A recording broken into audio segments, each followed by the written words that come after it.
Hey guys, what is going on? My name is BPFEF, and I just watched the Xbox conference, and I just got done. It was like an hour and 20-ish minutes. I watched some of the pre-show commentary and stuff. It was like 2 hours, but I just finished it, guys. I have some notes written down, some important points I think you guys should know if you're interested in the next Xbox. First off, you're probably wondering, what is the name of this console?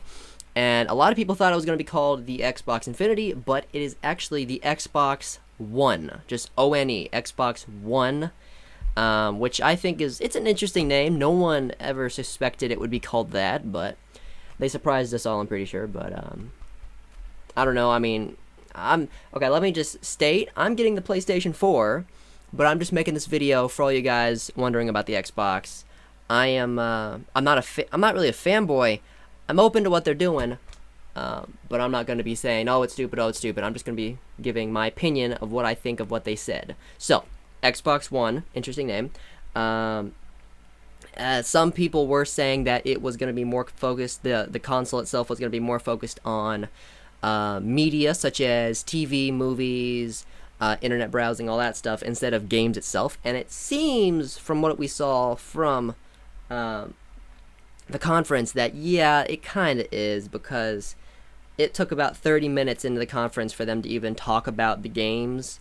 There was a big heavy focus on different kinds of media like TV and stuff, and they're really implementing the Kinect in different ways now. And there's a lot of immediacy, like say you're watching The Price is Right, no, say you're playing a game and you wanna, did I really just say The Price is Right? They showed that in the conference, that's what I'm saying of it. Say you're playing a game and you want to watch TV, just say Xbox TV, and then it switches right over to the TV. You can switch the channels with like different voice commands, say like Xbox CBS, and then it'll go to the CBS channel. Or Xbox, say SpongeBob is on Xbox SpongeBob, it'll go there. So lots of voice commands, and then you want to go back to playing your game, Xbox game, go back there. You can also do that with movies and all that stuff, so you can just switch between everything really quick on the fly. That's pretty cool. And the dashboard itself looks familiar to Xbox 360. There are some kind of tweaks here and there, but like you can, if you've ever used Windows 8, which I use, you can like split the screen. So like I'm watching a movie here, but I can also be doing like an internet browsing on this side. You can split the screen, and you can do that now on Xbox because it is taking some of the things from Windows 8. What else is on my list? So yeah, lots of hand motion, like he was showing on the dashboard.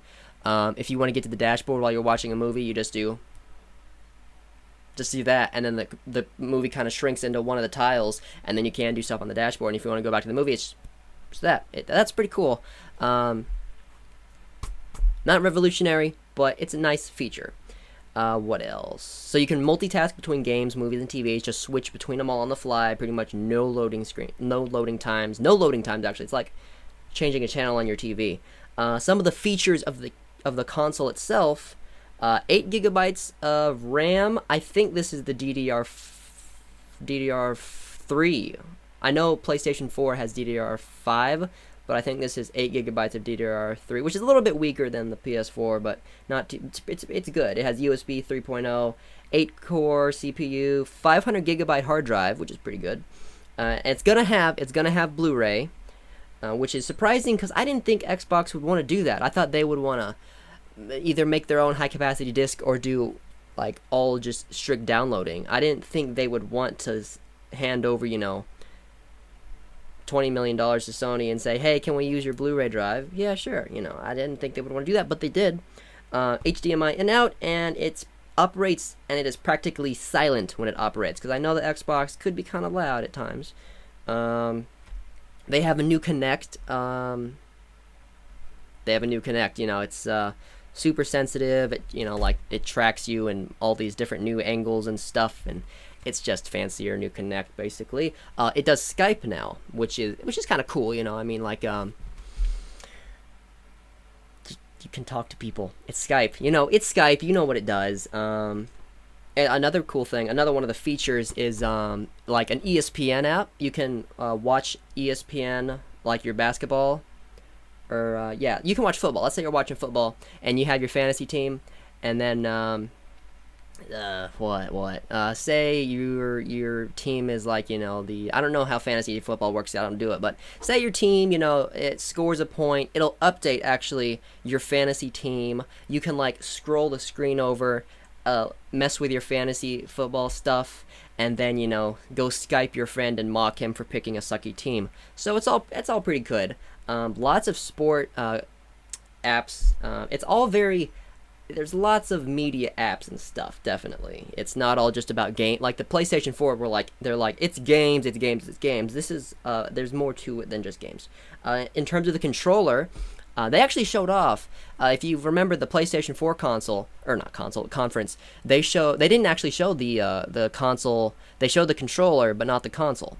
And they did show the console right away. Xbox One, here it is, and they also showed the controller and the Kinect.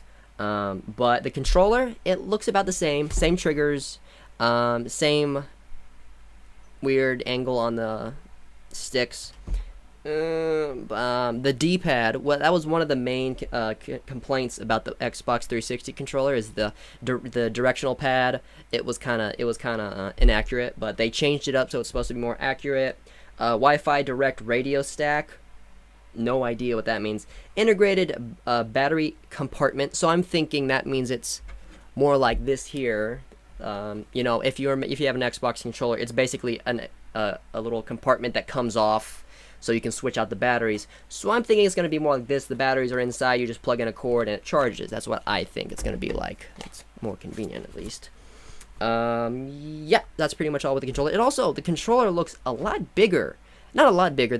I'm used to the PlayStation controller. It's a lot smaller, but it looks bigger than the 360 controller. Like, if you remember the original Xbox controller, it was huge. Like, you had to have man hands to use that controller. It looks like it's a bit bigger than the 360 controller, but it may have just been me, but it looked a bit bigger. Let me go to my another page of facts. If they're doing more with the smart glass, more integration with that, it utilizes the cloud. They were talking a lot about the cloud, like your game saves on the cloud. You go over to a friend's house, just bring over your saves via the cloud. It's lots of cloud integration. And the Xbox Live Market has a few tweaks to it. There's talking about how great that is. And in terms of games, that I was interested to see what games they were going to bring out, because Gears of War and Halo just came out a few months ago, so they can't really bring out those trailers.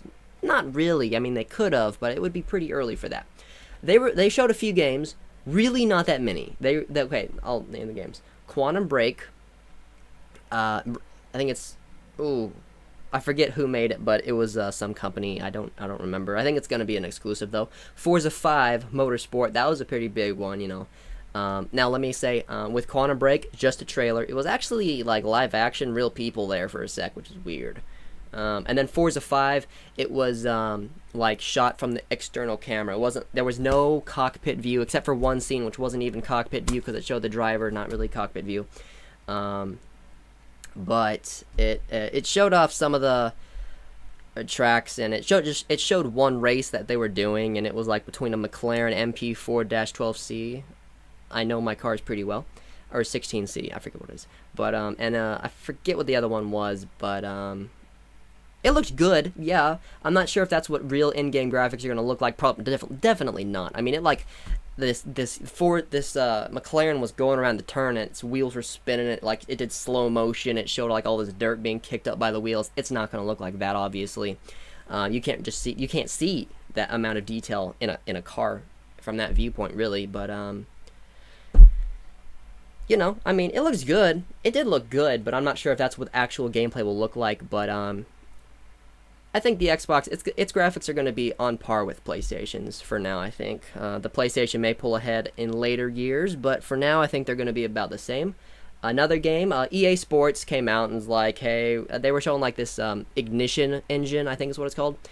And it's like talking all about how, like they had Robert Griffin III talk about how, like, it takes brain power to be a quarterback, which it does.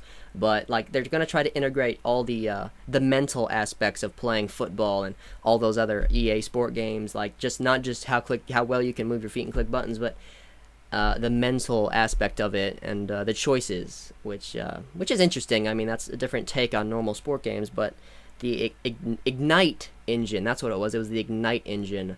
But yeah, they're talking more about the choices and all that stuff. But they had UFC, FIFA, the football Madden, and I think also NHL, I think was the other one.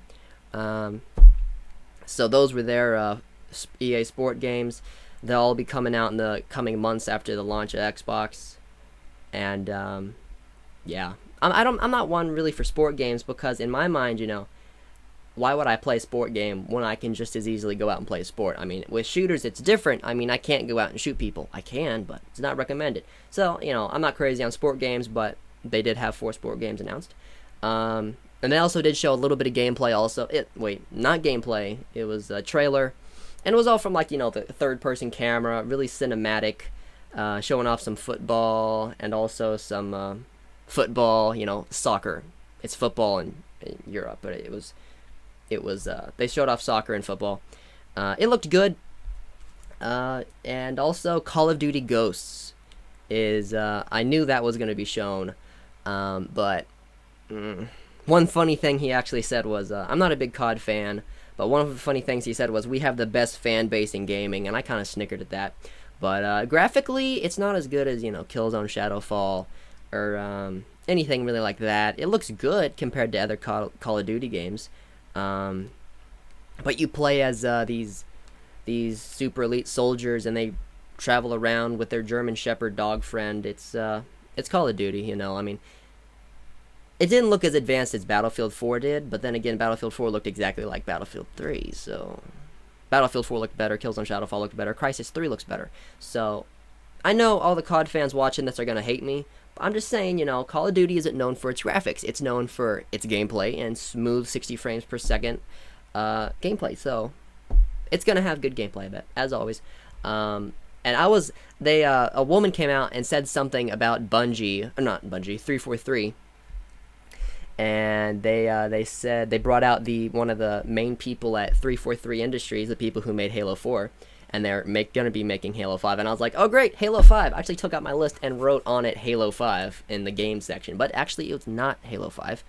I was expecting a trailer, but it's actually a live-action TV series, which I was pretty surprised about. I mean, I knew Halo had the potential to be a good movie, but a TV, I mean, I don't know about that. But it has been announced, and it's no release date or show airing date of when it's going to be coming out, but there you go. Halo TV show. You like Halo, go watch it. So those are all the games. Halo, actually, the Halo wasn't a game, but it was a TV show. So you got your Call of Duty Ghost, your EA Sport games, Forza 5 Motorsport, and Quantum Break. So that's 4 games. They're going to be showing a lot more at E3. You can bet on that. But for launch, they didn't name price. But which means it's going to be extremely high. You count on it. It's going to be over $500, I bet. At least over $450, I bet. It may be close to $500, but launch. This was the funny part. Launch was later this year, and I'm like, okay. Yeah, later this year. The PlayStation 4 launches in holiday 2013, which is more specific than later this year. But I think it'll be coming out in the same holiday season, unless they just jump the gun and say, hey, let's launch it in the summer, let's launch it then, and Sony will be like, what? Sony would be screwed. So no guarantee when it's going to be launched, but those are the important notes I took away from the Sony conference.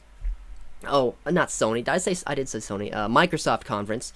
Another thing that is kind of worrisome is they did not talk anything about Always Online.